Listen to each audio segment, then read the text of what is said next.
Қазақтан жеңіліп өзіне қол жұмсаған әскер басы.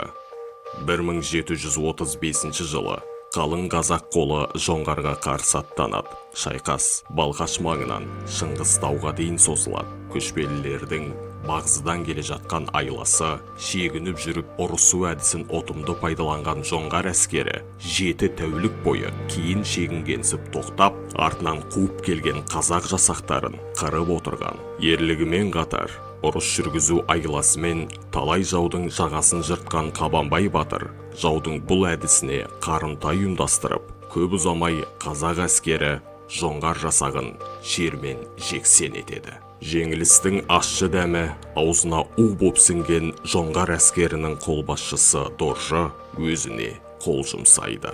Қабанбайдың сұрапыл соғыстағы ерлігі мен ерен еңбегіне тәнті болған Абылай хан батырға Дарабоз деген ат береді.